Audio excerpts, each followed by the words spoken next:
કે વરસાદ એવો વરસવો જોઈએ ને કે દે ધનાધન. અત્યારે ખેડૂતોની પરિસ્થિતિ બહુ નબળી છે. વરસાદ ખેંચાણો એટલે પિયત આપવાની શરૂઆત કરી, થોડા વાડીમાં પાણી છે એટલે વધારે પાણી તો નથી, પણ બે પાણી નીકળે મગફળી ને સોયાબીન. શિયાળુ પાકમાં તો અત્યારે તો તુવેરના વાવેતર થાય, બાકી બીજા વરસાદ ન થાય. તુવેરના ને મગફળીનું વાવેતર છે અત્યારે, સોયાબીનનું અચીક થાય. ખેડૂતોને વરસાદ ખેંચાય તો ખેડૂતોની પરિસ્થિતિ નબળી રહી, બહુ નબળી રહી. દાદાને તો એટલી જ પ્રાર્થના કરીએ કે વરસાદ એવો વરસવો જોઈએ ને કે દે ધનાધન ખેતરોમાં ને નદીમાં નાળામાં ને બધી સરકારની સોમનાથ દાદાને ત્યાં પાણી ભૂગી જવું જોઈએ. ખેડૂતો બસી આમાં.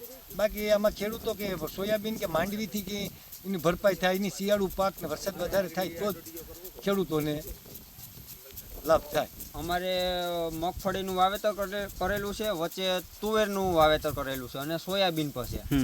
તો ગીર સોમનાથ જિલ્લામાં 15-20% જેવો વરસાદ છે અને બહુ ઓછો છે.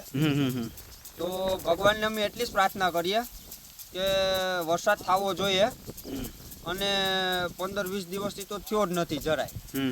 અત્યારે પાણી ચાલુ કર્યું છે, પણ પાણીમાં પણ વાડી 2 ફીટ માન નીકળે, એમ 2 ફીટ માન નીકળે.